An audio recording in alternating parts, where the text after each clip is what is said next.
Good evening friends, स्वागत है आपका अपने चैनल द स्मार्ट ज्ञान अड्डा में। जी हाँ फ्रेंड, राज्यकर्मी वाले नियमित शिक्षक आकर्षण वेतनमान से पर्दा उठ गया है। राज्यकर्मी को एक मुश्त 10 लाख के साथ ये सभी सुविधाएं मिलेंगी। जी हाँ फ्रेंड, कल ही समीक्षात्मक बैठक हुई है जिसमें विभिन्न बातों का खुलासा हुआ है, कितना सैलरी मिलेगा और कौन सारी सुविधाएं राज्यकर्मी वाले शिक्षक को मिलेगी। तो सीधे चलेंगे अगले स्लाइड पर और देखेंगे क्या कुछ खबरें निकल करके आ रहे हैं।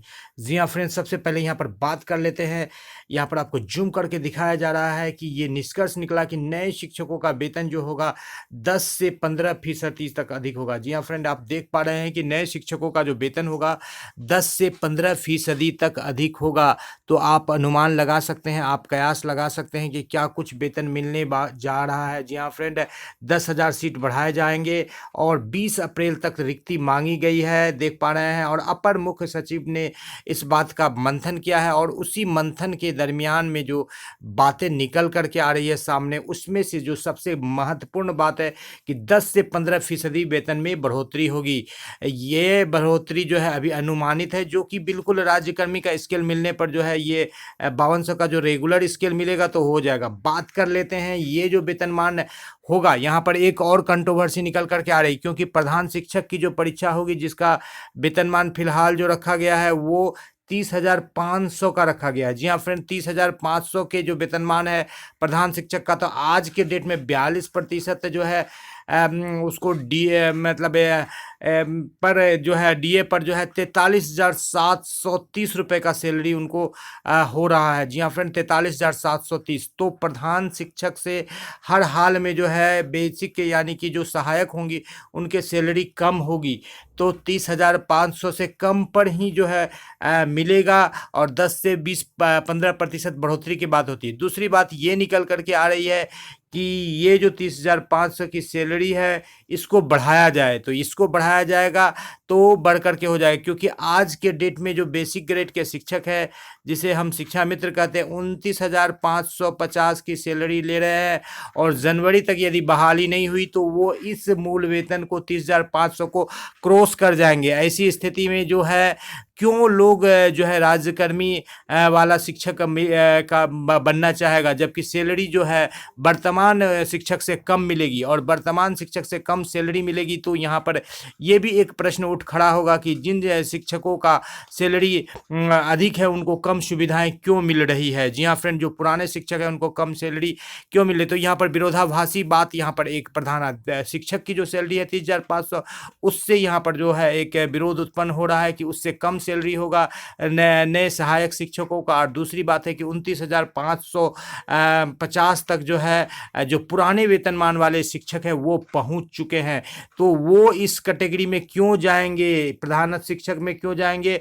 और प्रधान शिक्षक और बीच में जो सहायक शिक्षक यानी राज्यकर्मी वाला शिक्षक का वेतन होगा, क्यों वेतन होगा कि प्रधान शिक्षक से अधिक हो नहीं सकता है और इस दोनों के बीच में कोई ऐसा डाटा ही नहीं बच रहा। 30,000 का एक स्लैब बन रहा है तो उतना सैलरी होगा, तो उससे ज़्यादा सैलरी जो है ये शिक्षक जो है अगला इंक्रीमेंट जनवरी में ये 30,500 को क्रॉस कर जाएंगे।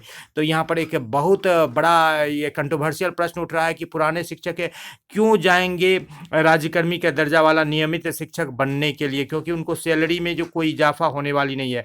अब बात कर लेते हैं अन्य सुविधाओं की, तो उससे पहले बात कर लेते हैं जो कल समीक्षात्मक बैठक हुई, तो इसमें यही बात निकल करके आई कि लगभग 2 लाख से प्लस जो है रिक्तियां हैं और ये उपलब्ध है और इन रिक्तियों पर जो है बिल्कुल बहुत ही जल्द जो है विज्ञापन या सारा जो है उसका जो है स्ट्रक्चर बन करके निकल जाएगा, नोटिफिकेशन, यानी कि मई तक में आप मान लीजिए कि सारा कुछ आपको पता हो जाएगा, चाहे सिलेबस के बारे में हो, चाहे वो विज्ञापन के बारे में हो, चाहे नोटिफिकेशन के बारे में हो। आपका मई का स्टार्टिंग वीक तक में आपको सब चीज़ पता चल जाएगा, यानी कि अप्रैल तक में ही सारा कुछ क्लियर हो जाएगा। मई का फर्स्ट वीक 7 मई तक का आपको टाइमलाइन दिया जा रहा है, सारा जानकारी आपको अप टू डेट हो जाएगा। जो कोई बनना चाहते हैं, जो फ्रेशर हैं उनके लिए।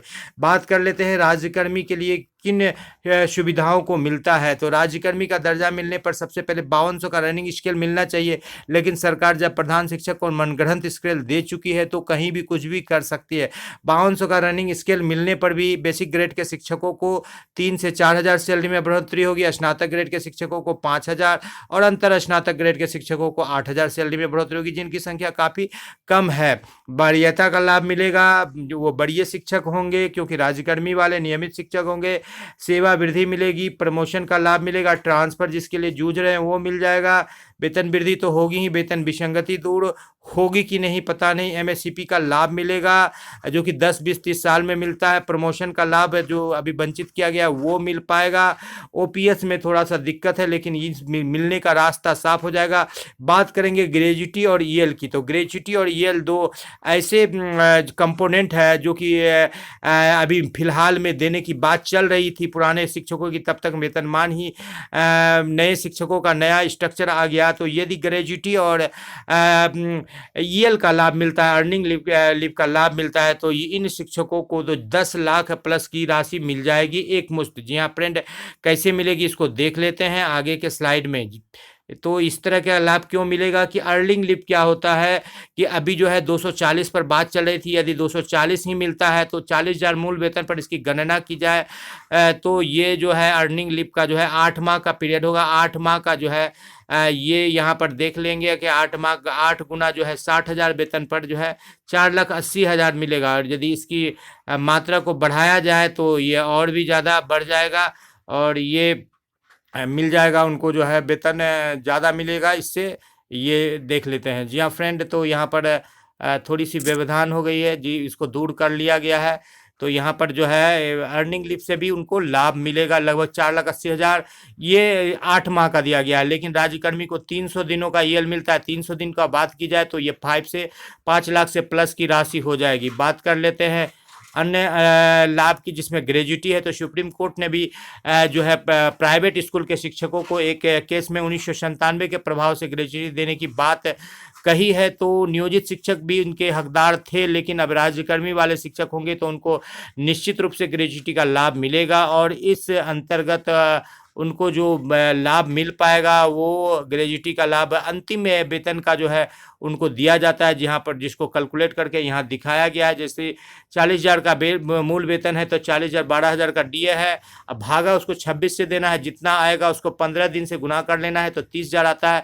अब 30,000 जितना साल सेवा करेंगे, 15 साल की सेवा होगी तो 4.5 लाख, 20 साल की सेवा होगी तो 5 लाख प्लस, यानी कि इस तरह से ये 10 लाख जो मिल पाएंगे ये राज्यकर्मी को निश्चित रूप से मिलेंगे। जो 15 साल की सेवा करेंगे तो 5, 5, 10 इस तरह से जो सैलरी है अभी भी जो है बिल्कुल आकर्षक सैलरी में बहुत ज़्यादा इजाफा दिख नहीं रहा है। जो लोग 9300 की वेतनमान की चर्चा कर रहे थे वो बिल्कुल बेबुनियाद है। हो सकता है तो 5200 का रनिंग स्केल मिल जाए, जिससे 5 से 10% सैलरी में भी बढ़ोतरी हो जाएगी और सरकार अपना पल्ला भी झाड़ लेगी। और दूसरी बात है, या कोई मनगढ़ंत स्केल सरकार बनाती है तो बना सकती है, अन्यथा अन्य लाभों की बात करें तो जो लाभ बाद में देना है तो उसको सरकार दे सकती है, क्योंकि राज्यकर्मी का जब दर्जा देगी तो वो सभी लाभ उन्हें देना ही पड़ेगा। जी हाँ फ्रेंड, वीडियो पसंद आ रहा है तो लाइक कर दे, चैनल पर नए हैं या अब तक सब्सक्राइब नहीं किया है तो सब्सक्राइब कर ले। मजबूरी का नाम जो है नियोजित शिक्षक है या मजबूरी का नाम जो है शिक्षक अभ्यर्थी है, इसलिए अभी शिक्षक अभ्यर्थी को सरकार जो जो दाव पे चल रही है उसको पालन करना ही पड़ेगा और जब समय आएगा तो उन्हें सबक बिल्कुल सिखाना चाहिए। इसी उम्मीद के साथ आपसे आपका दोस्त और होस्ट विदा लेता है। जय हिंद, जय भारत, वंदे मातरम।